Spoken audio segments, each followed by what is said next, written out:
le passé, a parlé à nos pères par les prophètes.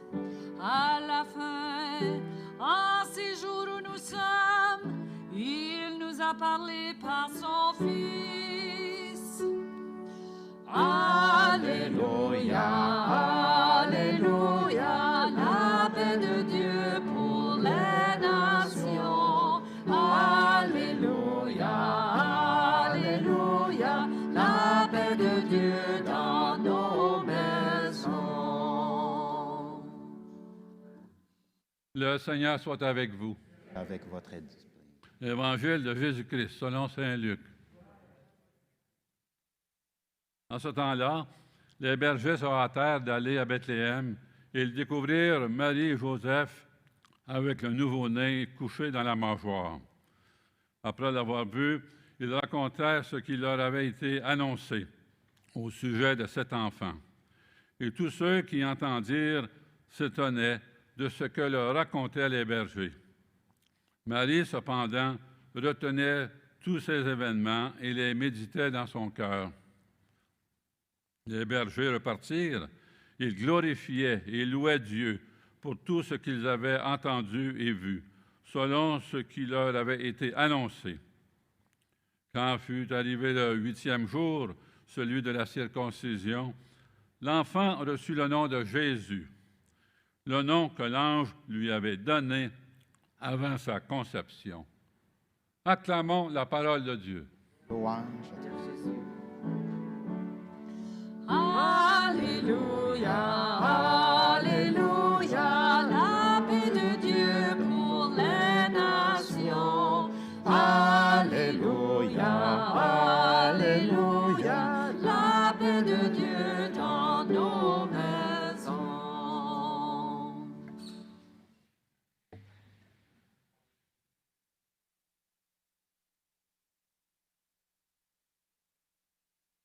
En ce premier jour, le premier jour de l'année, je dirais que nous sommes comme devant une page blanche. Ne pas le début de l'année nous place devant un commencement, devant un chemin à parcourir, devant un morceau de vie à vivre, devant une page blanche à remplir. Hier, nous faisions le bilan. Aujourd'hui, nous sommes en train de faire des projets. Hier, nos regards allaient vers l'année écoulée. Aujourd'hui, nous regardons vers l'avenir. Chez certains, ce moment est plein d'excitation, tant l'avenir paraît riche de promesses. Une famille que l'on va fonder, un enfant qui va arriver, une vocation à laquelle on va répondre peut-être, un travail qui peut commencer. Mais chez d'autres, c'est l'angoisse qui domine. Des difficultés qui s'annoncent, des épreuves à vivre, des souffrances que l'on ne pourra éviter, la maladie, l'incertitude d'un travail menacé, une famille en danger. Bref, comme devant une page blanche, justement, l'angoisse et l'enthousiasme se rencontrent. Et dans cette incertitude quant à la route qu'il faut prendre, la liturgie aujourd'hui nous propose un GPS. Il nous dit, regardez Marie. Oui, regardez Marie, la mère de Dieu. Mais comme d'habitude, la liturgie nous propose un GPS qui est un peu déroutant par rapport à nos attentes. Nous sommes habitués, dans les GPS que nous utilisons, à entendre cette voix, souvent la belle voix d'une femme, qui nous dit, dans les prochains 500 mètres, tournez à gauche. Votre destination sera à droite. Mais le GPS que la liturgie nous propose aujourd'hui ne parle pas. Parce que Marie, que la liturgie nous propose, c'est elle, celle que l'on trouve dans la crèche. La liturgie oriente nos regards vers la crèche. Et là, Marie ne parlait pas. Même Jésus, son enfant, ne parlait pas parce que c'est un bébé. Il vient juste de naître. Il n'a pas encore commencé à parler. Donc, un peu déroutant, nous allons suivre un GPS qui ne parlait pas. Sainte Marie, Mère de Dieu. Oui, certes, dans notre vie chrétienne, dans notre vie de tous les jours, je dirais, Marie est bien présente. Elle est nommée à plusieurs reprises au cours de l'Eucharistie et nous demandons son intercession par la prière quotidienne du chapelet. Oui, dans ma communauté, par exemple, chaque soir, c'est son cantique, le Magnificat, qui est repris. En tout cas, ceux qui font l'office divin, c'est ça. Et avant le repos de la nuit, c'est toujours le Salve Regina. Marie, je dirais qu'elle fait partie de la vie du chrétien. Elle fait même partie de nos meubles, de notre paysage. Oui, son icône est ici. Marie fait partie du décor de nos appétits peut-être.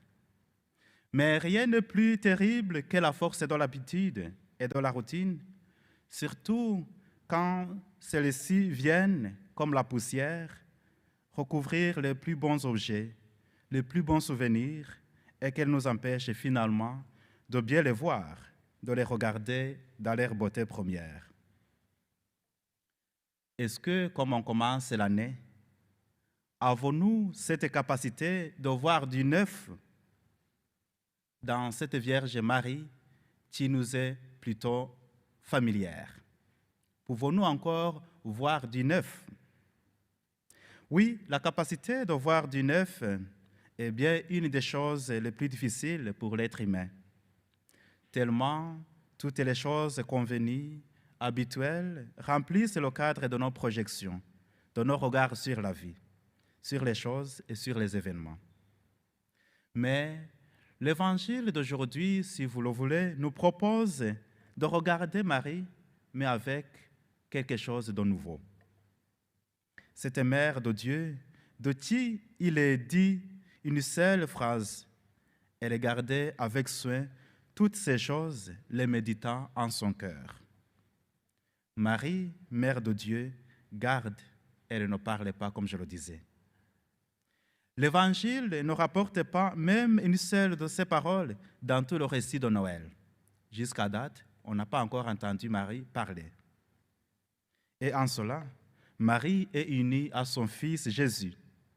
Jésus est un bébé, c'est-à-dire sans parole.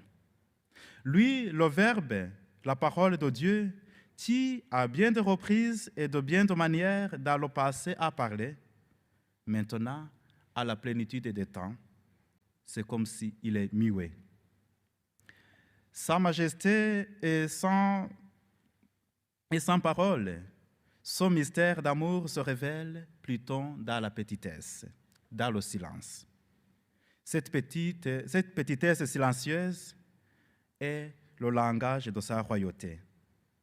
La mère s'associe à son fils et elle le garde dans le silence.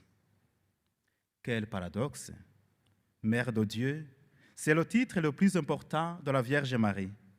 Pourtant, elle est sans parole.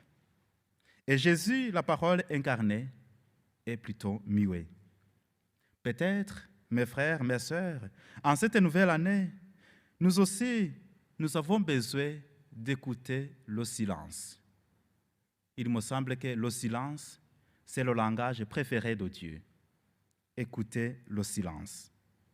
Nous avons besoin de ce silence pour laisser Jésus parler à notre cœur. Oui, comme un auteur écrivait, quand nous crions, Dieu écoute. Quand nous parlons, Dieu écoute. Quand nous prions, Dieu écoute. Mais quand nous nous taisons, Dieu parle. Peut-être que cette année, nous pourrions nous taire, écouter ce silence de Dieu. Écouter ce Dieu dont la petitesse démonte notre orgueil. Écoutez ce Dieu dont sa pauvreté dérange nos conforts. Écoutez ce Dieu dont sa tendresse peut remuer notre cœur des fois insensible. L'Évangile continue à nous dire que Marie gardait toutes ces choses et les méditait. Mais qu'est-ce que c'est ces choses-là? C'était des joies et des souffrances. D'une part, la naissance de Jésus, l'amour de Joseph, la visite des bergers. C'était nuit de lumière. Mais de l'autre part, c'était un avenir incertain, l'absence de maison, car il n'y avait pas de place pour eux dans la salle commune. C'était peut-être la désolation du refus, la déception d'avoir dû faire naître Jésus dans une étable. Oui, espérance et angoisse, lumière et ténèbres, toutes ces choses-là peuplaient le cœur de Marie. Et elle, qu'a-t-elle fait? Elle savait bien que tout le dépasse, mais comme toujours, elle sautait, fidèle à ses songes, fidèle à Dieu. Elle les a médités, c'est-à-dire elle les a passés en revue avec Dieu dans son cœur. Voilà les secrets de la Mère de Dieu. Garder dans le silence et porter à Dieu. Et je dirais que nous sommes chanceux et chanceuses, comme je le disais au début de la messe, parce qu'au pied de la croix, Jésus nous a confié cette mère comme notre mère. Cette mère qui nous livre finalement son secret. Alors, mes frères, mes sœurs, sur ce chemin de la vie, au seuil de cette nouvelle année, laissons-nous prendre par la main. Oui, Marie veut nous prendre par la main. Les mères prennent par la main les enfants et les introduisent avec amour dans la vie. Mais aujourd'hui, combien d'enfants allant à leur propre compte perdent la direction, se croient forts et s'égarent, de libres, ils deviennent esclaves. Combien, oubliés de l'affection maternelle, vivent fâchés avec eux-mêmes et indifférents à tout. Dieu ne s'est pas passé de sa mère. À plus forte raison, en avons-nous besoin. N'hésitez pas alors, cette année, à regarder Marie. Prends-la chez toi. Laisse-toi porter par elle. Elle a de l'expérience. Elle a su porter Dieu.